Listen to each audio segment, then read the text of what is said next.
So too much info about something that's supposed to be discovered. Yeah, it kind of sucks in a way, but I think it could be fun to watch. It's out there, right? This is spoilers, okay? So spoiler warning. Should you pick in Season of Discovery? All right. This is the biggest question everyone faces right now, because each and every class from Classic World of Warcraft is getting massive changes that completely redefine the way we experience very much the so. game. So hopefully by the end of this video, you should have a much better understanding of which class you should pick to play. Because today I'm going to give you all the pros and cons of each class, as well as what to expect from their performance and playstyle. What the hell? And right off the bat, if you're wondering if your class that you love so much is gonna be good, well, then probably, because every single class in the game gets a lot stronger. I think I'm planning on playing a shaman first, guys. I'm probably gonna have multiple classes that I want to play, but I'm gonna go with a shaman to begin with, right? Regardless of what this video ends in, I think I'll at the very least have a shaman for sure.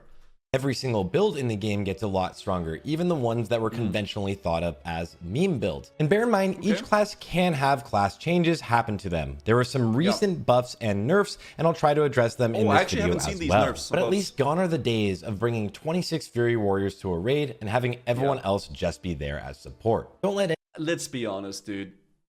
People are gonna figure out the ultimate best class for Season of Discovery, and they're gonna stack those classes in the raid. Whenever we get to max level rating, people are just gonna stack whatever class is the best, and that's how people play games nowadays, right? Anyone tell you what you can and can't play, because this season is all about having fun. Watch Warriors beat Biz at 16, probably. So with that being said, let's dive right in. So let's start with the Warriors, the quintessential kings of Classic. And they're the kings of Classic for a reason, because they scale incredibly well as the game progresses. Getting stronger gear and more buffs benefits the playstyle of Warriors completely, because the more damage they do, the more rage they generate. And the more rage they generate, the more damage they can continue doing. So runes like Flagellation and Consume...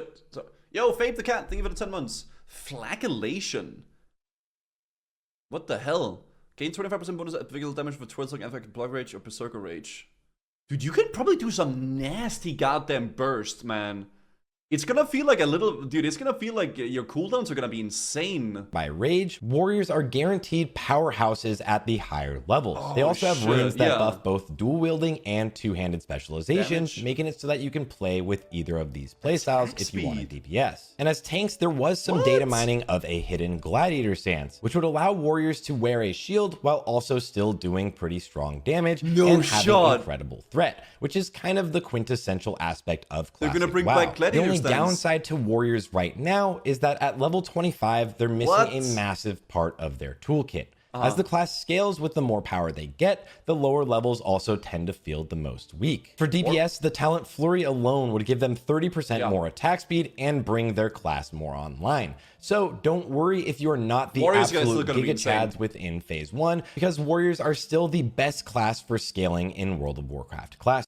I think with the different phases though, 25, 40, 50, 60, whatever they're doing for it, I think it's fun to see the meta would change as like we would go on, right? Maybe like a class would be really good at 25, but then other classes would be better at 40 and stuff like that. I think that's cool. And they always have been. Paladins are looking like one of the biggest winners of Season of Discovery. As tanks, they finally have a much needed taunt ability. As damage, they rise from the ashes to be DPS kings. And as healers, they remain one of the most versatile and powerful specs with a completely well-rounded kit that makes them necessary for every raid group. Paladin tanks are built for pulling large amount of enemies and AoEing them down, blocking with their shields to reduce incoming damage, and the new Hand of Reckoning rune finally gives them that much needed taunt. It also gives them an added 80% to all of their threat generation, so they no longer will ever have to worry about losing aggro. They can also 80%? Okay, Paladins are gonna be sick. What?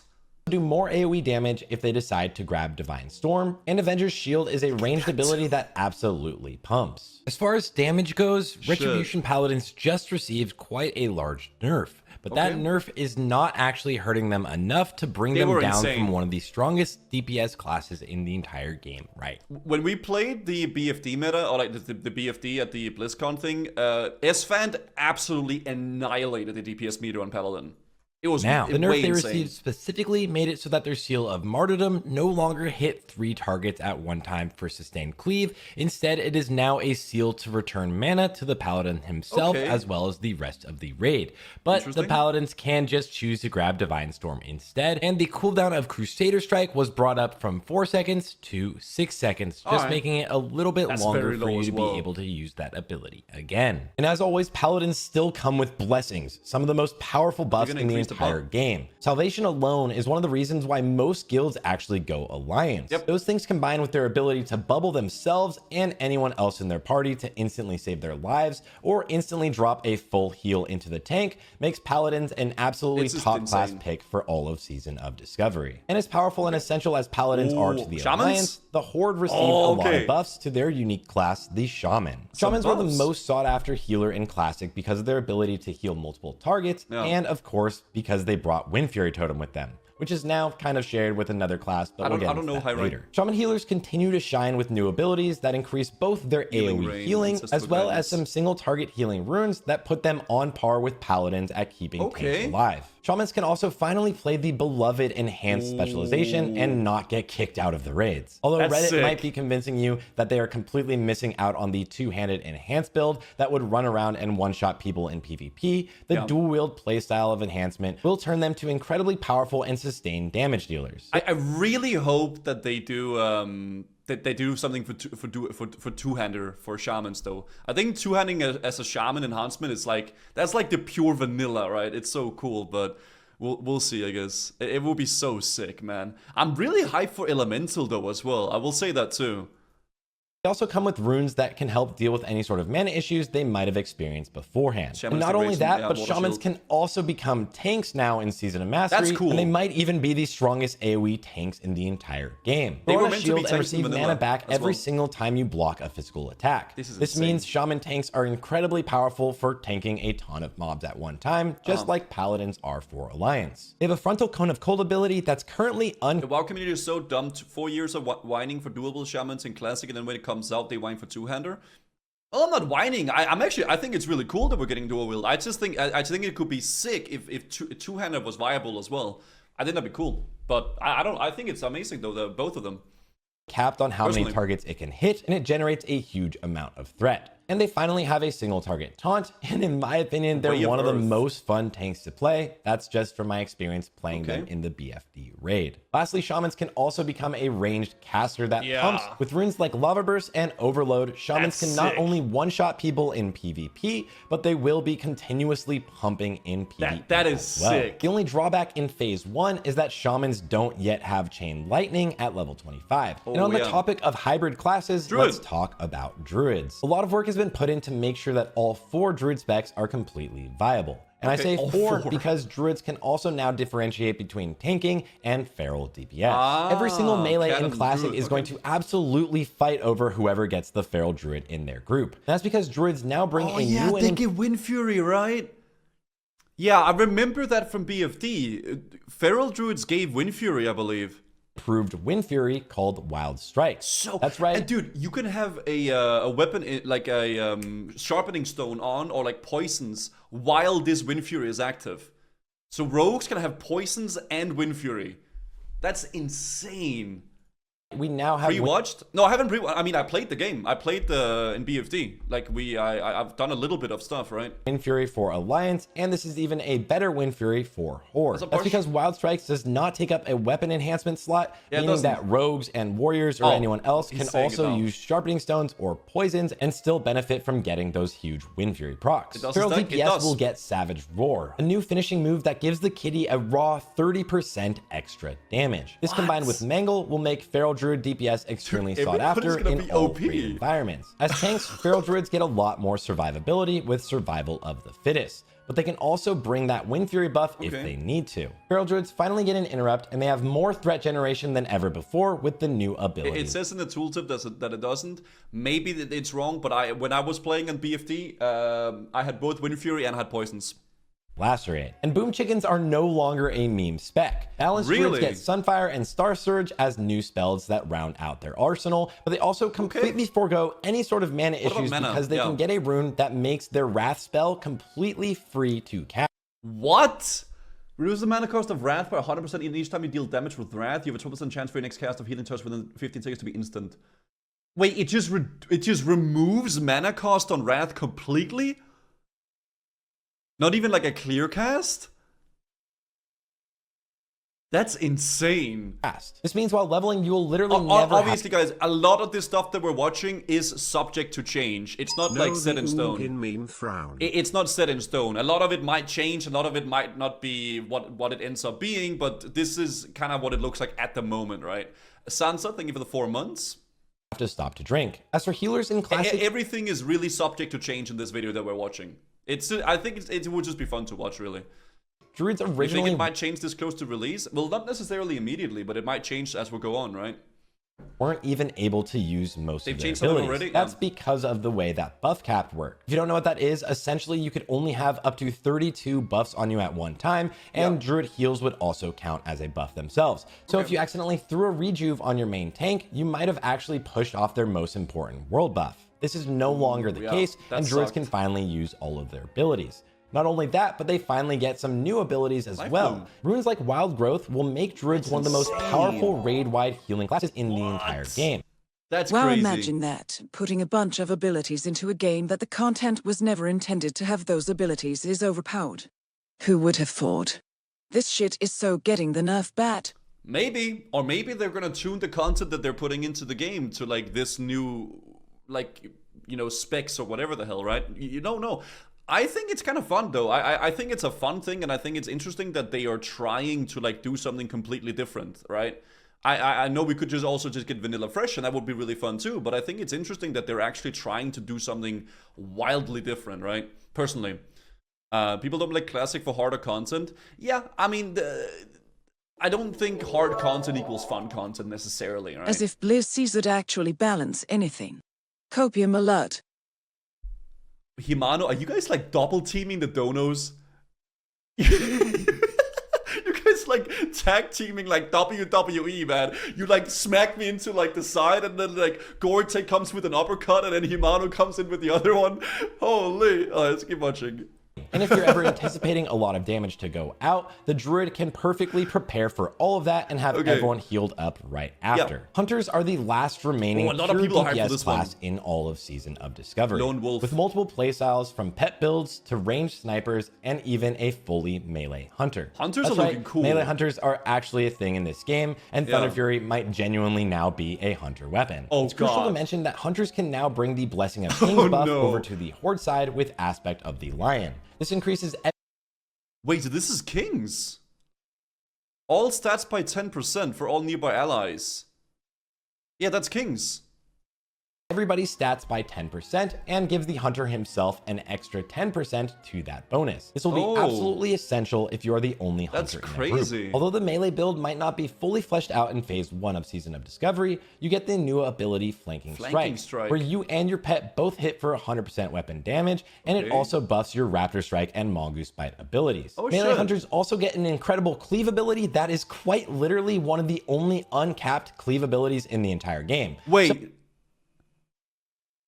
All enemies. So every single enemy, no matter how many there are, they can strike it. The only uncapped cleave abilities in the entire game. So if your tank pulls the entire dungeon at one time, it looks like there's no damage fall off of you hitting every single target all at once. I think Range hunters can go with the Lone Wolf talent to get rid of their pet and increase all of their damage by 25%. Yeah, this is crazy, and they can have like uncapped cleave for hunters. Kekwa will be nerfed super fast. Well, maybe it will, Himanu, but we'll have to see. With this sniper training talent that gives all of your abilities an extra 30% crit chance, makes hunters an absolute force to be reckoned with. What the hell? With this honest review, wink, wink. Guzu staying on the Blizzard invite list with this honest review.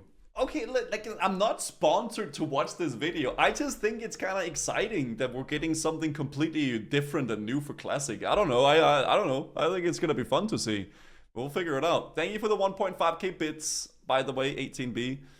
With. Hunters can also choose a new ranged ability between Explosive Shot or Chimera Shot. Although Explosive Shot itself will share a CD with Aim Shot and Arcane Shot, I go much further into the Hunter builds and optimization in my Hunter guide on the channel. Hunter Pet build will give you an actual tank with your pet. making their taunt significantly more effective, basically not being useless because taunt beforehand was like pretty useless. You can also learn Kill Command to buff your pet's damage even further, and these runes will make Hunter one of the most powerful leveling classes in the entire game. And in the open world PvP of Ashenvale or Warsong Gulch, Hunters can just stand back at range and have the leeway to absolutely delete everyone. New, it's just stuff from later expansions. Well, some of it is, but a lot of it, some of it is also like new, completely new spells actually. Some of it is like stuff that you're taking from further expansion, and some of it is new.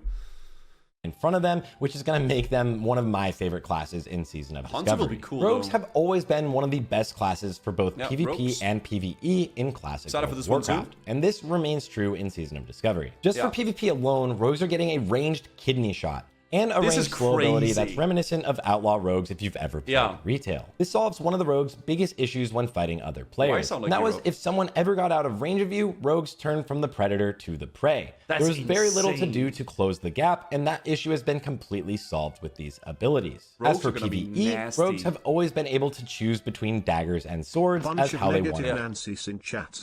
Well, yeah, they may be nerfs in the future, but can we just enjoy it while we can? I don't know. I understand why some people are being very apprehensive about excitement about it, but personally I'm just looking forward to seeing something new and getting something completely different in the game that I've played for so long, right? But we'll see, obviously. Thank you for the... I used to have a fear of hurdles, but I got over it. Yo, I'm glad you got over it, man. That's awesome. Thank you for the tier 3. 27 months, by the way, Short Dane. Thank you so much for the tier 3, dude. I appreciate that. Feel incredible. I would say, I think a lot of, listen, especially Gortik and Himano, okay? I know this sounds crazy, okay? But I think some people are trying to bait me to get angry, okay? Out of all my years of streaming, a lot of people are trying to bait my anger, okay? Like, they're basically putting out fishing hooks and like they're trying to like get me to get on it, right? Goddamn, dude. Damage. The strongest single rune that rogues have seen so far is one that reduces the energy of their backstab and ambush abilities by a whopping 20 energy. That rune itself is one of the strongest runes we've seen this entire season. They also get a new double dagger playstyle with Mutilate. This hits with both of your daggers at the same time and pairs with the Deadly Brew and Envenom runes to jump up the rogue's damage. Sword and Mace rogues can use both of those runes as well and gain the new hard-hitting ability called Saber Slash. But rogues aren't pigeonholed to just being a DPS class anymore. Rogue tanks were used in Hardcore Classic to dodge all of the attacks on bosses like Resuvius or Patchwork in Naxxramas. And that playstyle is exactly translated to the new rogue tanking in Season of Discovery. Like the other tanks, rogues get their very own taunt. But unlike other tanks, rogues prefer to actually not be hit at all. Instead, all of the rogues' tanking abilities increase their avoidance, with things like parry and dodge getting so strong even that at level 60 and the current runes in the game right now, you can hit over 100% avoidance with all roll buffs. This means that quite literally... What? That's insane. Interesting, Dogus. A lot of the abilities you see here I think is awesome and cool are abilities that are still in retail. Thought about you might enjoy retail more than you think. Well, I played retail, and I like it for what it is, but it's not a game I want to main, really, right? It is what it is. I just don't like the world and the feel of retail, really, right? This is kind of sort of like a mix of the two, I suppose. But we'll see. I mean, we'll see how rogue tanks would never get hit by any of the boss's melee swings and only take damage from things like magical spells. The biggest flaws rogues have currently is their lack of AoE abilities. They are a purely single target class, especially at level 25, but I would wager that Blizzard intends to change that as we learn new spells moving towards max level. So with that in mind, rogues are a very strong pick, especially if you want to do both PvP and PvE. By now, you've probably heard that Warlocks can turn into giant demon tanks in Season of Discovery. Warlocks as a class are probably getting the biggest changes in this season, and not only aesthetically. While Warlocks in Original Classic only had one or two abilities to use, and even in TBC, they just sat there spamming Shadow Bolt, that is no longer the case. Warlocks have the option of going with a fire damage build, a damage over time build with Affliction, or they can become demons themselves and be one of the most powerful AoE tanks in the game. The Metamorphosis rune alone completely changes the class. It's crazy that Metamorphosis is like a permanent thing. It's like a bear form gives them 500% more armor, an instant cast Searing Pain, a melee taunt, a melee cleave, and it turns their drain life into a more powerful siphon life. This one rune will also make Warlocks almost impossible to kill in any PvP situation. So if you thought Snuts was already a monster at 1v1s before, just wait until he gets his hands on something like this. Warlocks finally have solid AoE with the new Shadow Bolt volley rune. Then they can swap this out on boss fights for the huge damage of Chaos Bolt or the damage over time boost of Haunt. Fire builds with Incinerate and Lake of Fire turn Warlocks from Shadow Bolt spamming SoD pancakes to Giga Chad DPS pumping waffles. The dot. Okay, dude. All right, a good Danish pancake, I think I would rather take than a waffle, man. I don't know. It depends on the pancake, I think. I mean, Danish pancakes are great, but come on, Spec of Affliction will most likely receive more runes in the future, allowing the class to truly ramp up their damage. But either way, Warlocks and Classic are finally looking as strong as they've always claimed to be. See, dude, just wait until the Warlocks get their blood vine. Warlocks have always been insane. Are you crazy? Wait until they get to AQ and they get their 2.5. I mean, just wait until they get to next, man. We'll save that next. Dude, I saw a clip of this guy. He's called my names. Saldali. Whenever he cut Shadowmourne, he instantly deleted his warrior. He straight up got Shadowmourne and deleted the character. The Priest runes focus on increasing their healing and making the Shadow spec more viable. Shadow Priest can get Mind Seer, which is an extremely powerful AoE ability if the raid pulls packs large enough. One of the coolest new abilities is called Homunculi. This splits the Priest's soul into 3 miniature copies of itself, and they all start attacking the target, putting up some of the game's most powerful debuffs, including reducing the target's attack power, attack speed, and armor. And if these stack with things like Sunder Armor, this is going to be one of the most powerful runes in the entire game. Priest can also finally grab Shadow Word. It's not my birthday, Jay Risso, but thank you for the 11 months. Homunculi, Death. And Healing Priests get some of the class's most iconic spells, like Penance. That's a lot of talk about runes. Goo. I know where you're going Zoo. with this. I know where you're going with this. You should try to limit clicking the old and untrusted Shift Q combo. This addiction will kill you. Yeah, you're so funny, man. Yeah, dude, listen, you're so funny. Demonic Rune. Yeah. Prayer of Mending, and Circle of Healing. While Priests may struggle with mana a bit at the lower levels, there's no denying that both Healing and Shadow Priests are getting huge buffs as we move throughout this season. And mages remain the master of the elements, whether it be fire, frost, or arcane. But not only that, but mages are now actually gonna be healers as well. Although mage healing has already received nerfs before the game even comes out, mages now have 3 unique healing abilities that can allow them to do a ton of damage while also keeping everybody in the party or raid alive. Fire mages are getting huge abilities with things like Living Bomb and Living Flame. And arcane mages are moving away from consistently casting Frostbolt to using things like Arcane Blast and Arcane Surge. And although Arcane Surge is weird, it's like an execute basically that mages are going to be getting. Frostbolt might no longer be the meta ability within PvE situations. Frost mages get a ton more ways to deal out extra damage with abilities like Ice Lance pairing with things like Fingers of Frost, making them absolute powerhouses in PvP that can delete people in seconds. Each and every class is gonna be viable and is getting support from new runes. I feel like from what Sartha said here and what the video, like with all the spells have gone through, it seems like. What's up? Hey, Guzu! Yeah. Why does the Norwegian Navy put barcodes on the side of their ships? I don't know why they do that. I'm sorry. So, when they return to port, they can Scandinavian.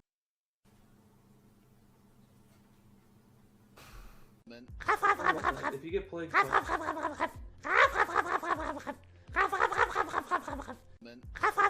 if you get plagued, yeah, I get it. Thank you, Guzu's immense girth for the $3. Also, Lazy Hazy, thank you for the 6 months. It seems to me that every single class is gonna be goddamn broken, and it's gonna be very interesting to see how the meta and everything is gonna turn out. I'm excited for it, and I think it's fun that it's gonna be a completely different direction with it, right? The company is quite lethal indeed, Kexo. Thank you for the 32 months, by the way. I appreciate that. Thank you very much, man. Welcome back, brother. Season of Discovery. So you don't have to pick any specific class if you want to be invited to a raid anymore. Finding the runes will be fun. I agree. Choose whichever you like, whichever you think is going to be most fun, and whichever playstyles appeal to you the most. If you like this video and want more guides that go in depth on any of the classes, especially any of the DPS classes, showing you what the new talents are, what the best runes are, what your best gearing is, and what your new rotations will be. I'm not gonna go super into that. I just thought it was kind of funny watching, like, seeing some of the runes and everything like that, right? What class will you play in as SoD? I think my first class will be a shaman. I probably want to end up having a rogue as well. I think that'd be really fun, but shaman will be my first one for sure. Currently at level 25 as well. If every class is completely broken, does a meta matter? Broken is broken. No, because if everything is broken, then nothing is broken. It neutralizes it.